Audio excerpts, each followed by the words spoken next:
Magandang araw. Well, kung napanood ninyo yung dating yung previous vlog ko, nagpalit na tayo ng tambucho from Map City. Well, ito na nga siya. Well, dumating siya sa akin, okay naman, number 1. Number 2, yun nga, napakaganda ng tunog niya, lalong-lalo na kapag kayong naka-open pipe nga siya lalo. Pero nag-order na rin ako ng silencer niya kasi nga pag titignan ko, tinatansya ko muna kung gaano siya kaingay eh. So, nakapag-decide po tayo, nilagay yung silencer. Kaso, nung nilagay ko naman, medyo mahina naman siya. I mean, sobrang lakas kapag naka-open siya, pero sobrang hina naman niya or parang pigil kapag nakalagay yung silencer. So, gagawin natin ngayon, modify natin ulit yung silencer niya, ikakat lang natin yung sa dulo niya. Pero bago yun, pakinggan muna natin kung ano yung tunog kapag naka-open pipe, and then nakalagay yung silencer, and then of course, yung finished product natin, which is ikakat natin yung silencer niya. Okay. So, ito yung tunog kapag nakalagay yung silencer niya. Fire it up.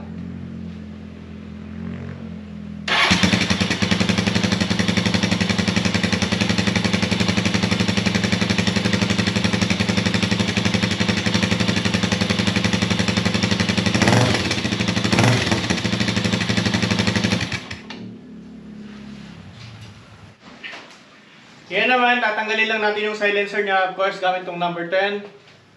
Pakita ko lang sa inyo kung ano yung tsura ng silencer din. Yan, so ganyan siya kaliit. So, tanggalin na natin.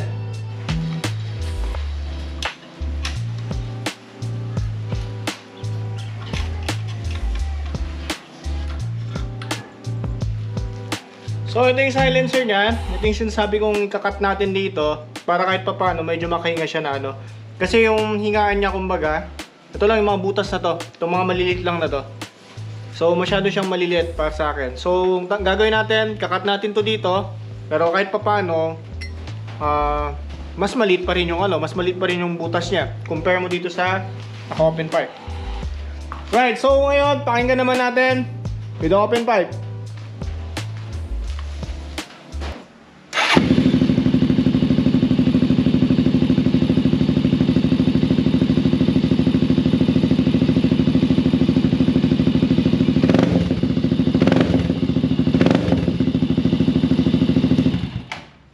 So, ganun nga siya kalakas. So, baka hindi naman sa baka kasi masita tayo sa mga ibang bayan kasi may mga kanya-kanyang city ordinance. And then, di ba, kada bayan dito sa Pilipinas, may mga pwede yung open pipe, yung iba naman hindi po pwede. Di ba, minsan yung LTO po pwede, minsan hindi, ganun din sa HPG.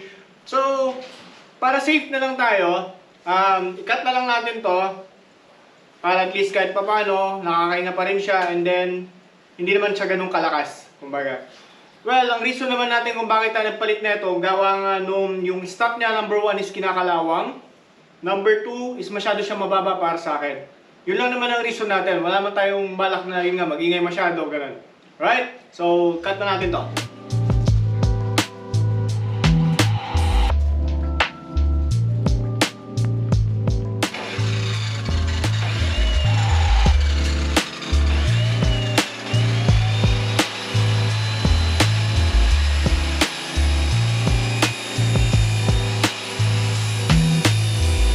So, ito, nakat na nga natin. Ito na yung butas niya. Yan. So, before kasi, meron tong takip na gano'n. So, itong mga maliliit lang na to, dito lang lumalabas talaga yung, yung sa exhaust niya. So, parang, tingin ko kasi parang hindi siya masyadong makahinga eh. So, yun, nilakayan natin konti, this one. So, syempre, mas malit pa rin to, compare mo dito sa naka-open talaga. Check this out.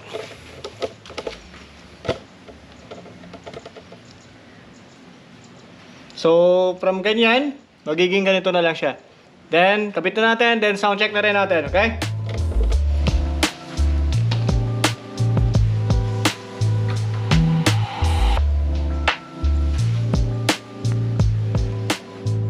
Okay, so sound check ulit.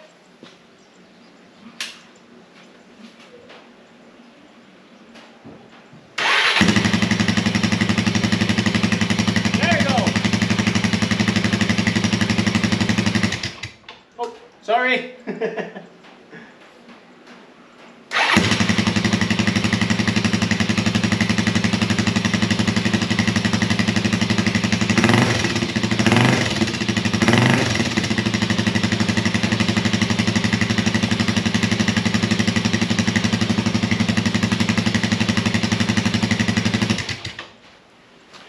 So, para sa akin talaga, medyo mas okay nga to. Kasi hindi siya ganun kabulahaw, hindi rin siya ganun kahina or parang pigil. Parang mas malakas lang siya konti dun sa mga stock pipe ng mga 2016 model. Parang ganun. So, nice one. Sa totoo lang, maraming salamat pa rin, Map City, kasi nga napakaganda po talaga ng pipe ninyo. Okay? Sa lahat ng mga gustong magpagawa, magpa-customize sa mga muffler nila, sa totoo lang, medyo mas mura compare mo sa mga ibang mga kilalang brand na or mga gumagawa dito sa Pilipinas. Mas mura po sa kanila. So, maya i-ride natin to konti, okay? Para makita nyo kung kung ano yung diferensya nung open pipe before, kung narinig ninyo, then yung stock pipe before, kung napanood din ninyo mga vlog ko dati, and then this one.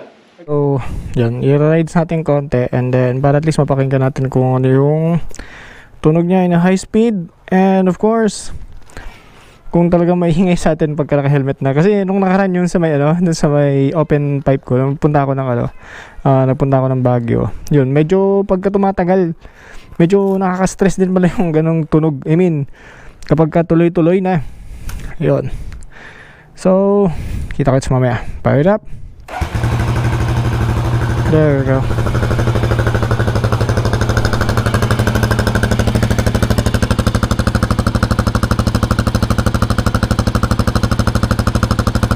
Well, okay pa rin naman yung okay pa rin naman, nandun pa rin naman yung kumbaga pagiging barumbado niya. Medyo nabawasan nga lang konti, pero at least hindi tayo nakakabulahaw or iwas huli na rin sa mga see you mamaya.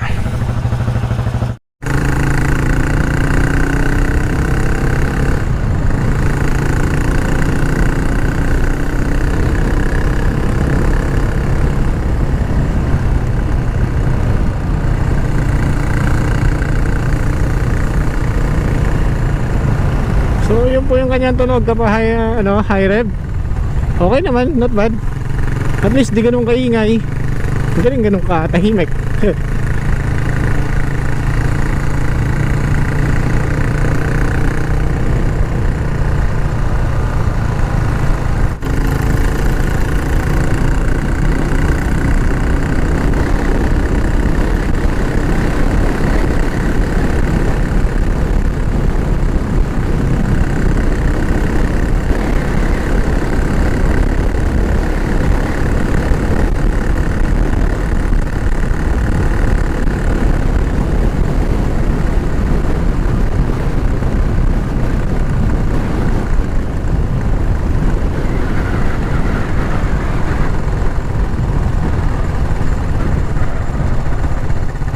Oh, not bad.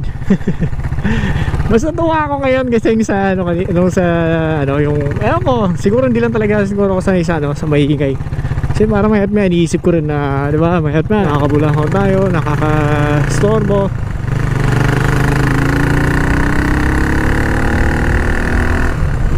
Alright!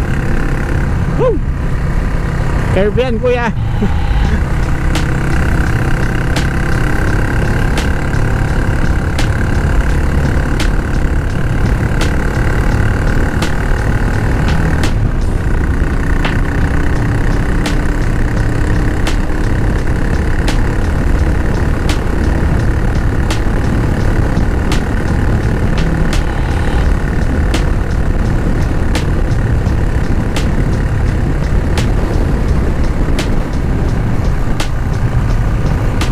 Ay, sarap. So tingin ko titigil lang tayo rito. Hindi, laro na lang.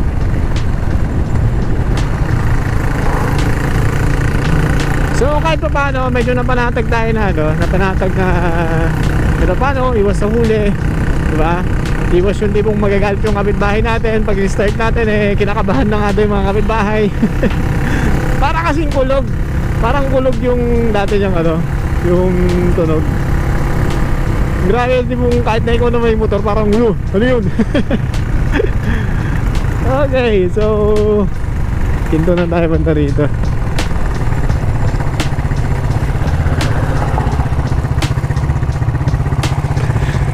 Ay, sarap.